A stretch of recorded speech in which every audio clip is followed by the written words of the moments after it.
மூலமாக தமிழ்தாய் வாழ்த்து மாணவ செல்வங்கள் சத்தமின்றி அமைதியாக எதிர்பார்த்து இருந்தோம். அந்த நாள் இந்த நாள் என்பது மகிழ்ச்சிக்குரிய நாள். இதுல நம்ம எடுத்து பார்த்தோம் அப்படின்னு சொன்னா நாளில் இருந்தே மழை என்னடா வீசு எதிர்பார்ப்போம் லீவுக்கு விட்டுருவாங்களோ அந்த நாள்லாம் எதிர்பார்ப்போம் ஏதோ எடுத்து சொல்வது அப்படின்னு சொல்லி பார்த்தோம் அப்படின்னு சொன்னா தமிழுக்காக நிறைய பங்களிப்பு செய்தவர்.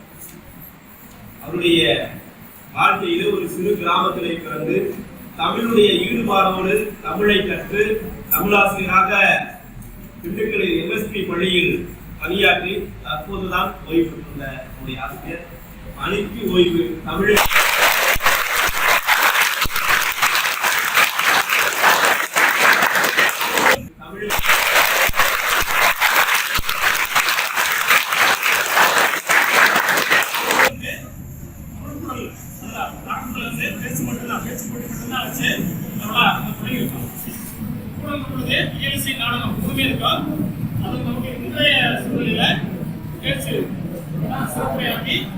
நம்முடைய விழாவை சிறப்பிக்க வந்திருக்கின்ற ஐயா அவர்களுக்கும் இந்த போட்டியில் கலந்துகிட்ட போட்டியில் கலந்து வெற்றிபெற்ற மாணவர்களுக்கும் ஆசிரியர்களுக்கும் இந்த விழா சிறப்பாக நடைபெறுவதற்கு ஒத்துழைப்பு கொடுக்கின்ற மாணவர்களுக்கும் அனைவருக்கும் இனிய காலை வணக்கம்.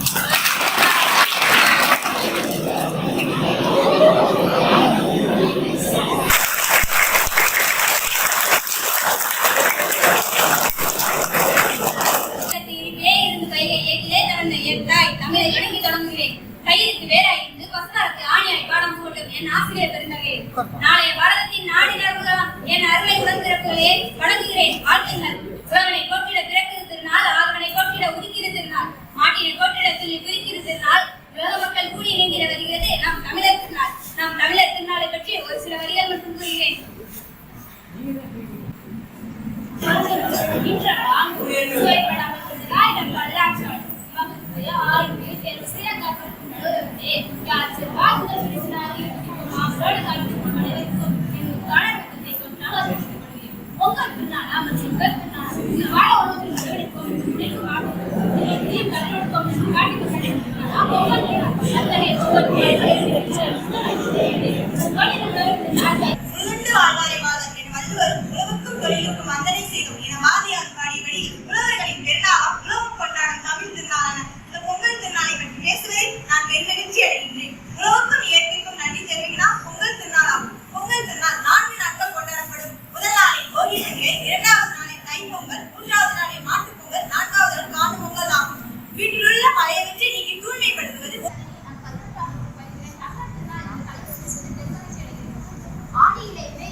பனிரெண்டாவது மாணவர்களுக்கு இல்லையா, நீங்கெல்லாம் இப்ப டிக்கெட் நாளையில நிற்கிறீங்க, அப்புறம் புரிஞ்சுக்கிறீங்கன்னு நினைக்கிறேன். மார்ச் 2 பரீட்சைக்கு போயிடுவீங்க. அப்போ உங்களுக்கு இடைப்பட்ட காலம் பிராக்டிகல் தான், ஓடிக்கிட்டே இருக்கணும். நீங்க உங்க பெற்றோர்களுக்கு மிகப்பெரிய சந்தோஷம் தேர்வுல பாஸ். அதுதான் நீங்க போய் மற்ற சம்பாதிச்சு கொடுத்துருங்க, அதெல்லாம் அப்புறம். இப்ப எல்லாம் பாஸ், அதுவும் எல்லாம் சர்டிபிகேட். அதிகமாக வாசித்து அறிவை பெறுங்க. நிறைய வாசிப்பு புத்தகங்கள் வாசிப்பு சொல்லி சொல்றேன். இந்த 12,000 எடுத்தோம்னா குறையும். 1,00,000 வச்சிருக்கோம், அதில் ஒரு 10,000 எடுத்தோம்னா நம்ம கையில இருக்குது 90,000 ரூபாய். இது 20,000 எடுத்தோம்னா 80,000 குறைஞ்சிடும். ஆனா கல்வி எளிவாகும். ஏன்னா அது நான் மாணவர்கள்ட்ட பார்த்துருக்கேன். நம்ம ஒரு நோக்கத்துல நடத்திட்டு இருக்கோம், அவங்க ஒரு கேள்வி கண்டிப்பா கேட்பான், வேற விதமா கேட்பான். இல்லாட்ட கீழே ஒரு ஆசிரியர் கூட சொல்லிடுவாங்க, அந்த ஐயா கேள்வி அவர் என்ன ஆன்சர் சொல்றாரு அப்படி. அப்ப அந்த கேள்வி வந்துச்சுன்னா அந்த கேள்வி கண்டிப்பா அப்ப நாம கேள்வி அதுல குறிப்பா அந்த இலக்கண கேள்வி வரும் பொழுது கீழே ஒரு சொல்லுவாங்க, சொல்லுவாங்க பண்பு பெயர் புணர்ச்சிகள் கண்டிப்பா பல நேரங்கள்ல முரண்பாடே ஏற்படும்.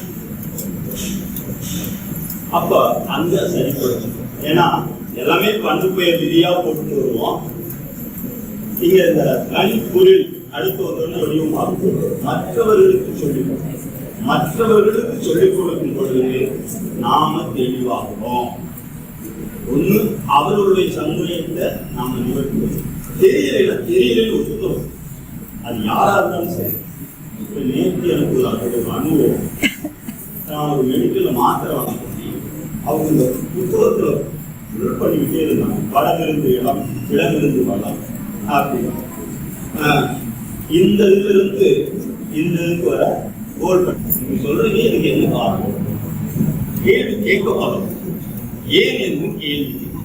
நீங்க பெரிய பிள்ளைக்கு வளர்ந்து வேப்பமர உச்சியிலே பேயுன்னு ஆடுதுன்னு விளையாட போகும்போது சொல்லி வச்சாங்க, உங்கள் வீரத்தை கொடுதிலே சொல்லி வச்சாங்க. இது உங்க என்னோ ஒரு பாவத்தில் வேப்பமர உச்சியிலே பேயுடா அப்படின்னு அவங்க நோக்கத்தை சொல்லி வைப்பாங்க. ஆனா இப்ப அது வளர்ந்த பிறகு அம்மா நம்ம ஒன்று பார்த்துட்டு போகணுமா கூட வாமான்னா இப்படி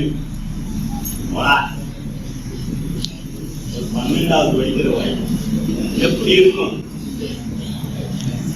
இப்போ அதையெல்லாம் நம்ம முன்னெடுக்க வேண்டும். ஏன் எதற்கு கேள்வி அதுக்கு பயப்படவும் தேவையில்லை. அப்புறம் கூர்ந்து கவனி இது ரொம்ப முக்கியம். எல்லாத்துக்கும் ஆசிரியர் வகுப்புல நடத்துறாரு. அவர் ஒன்றும் இல்ல, ஒரு பையன் 80 மார்க் வாங்க, ஒரு பையன் 35 வாங்க, ஒரு பையன் 60 வாங்க. ஏன்? கவனம் சரி. இவன் வகுப்பறையில ஆர்வத்துன்னு உட்கார்ந்து இருக்காரு, சிந்தனை கூட உட்கார்ந்து இல்லாட்டி சாயந்தரம் வீட்டுக்கு போகணும். அப்படி இருந்தா அவன் வகுப்பறையில எங்க கவனம் இருக்கும்? அது 6வது பீரியட் ஆயிடுச்சுன்னா போச்சு.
பலத்த கரம்.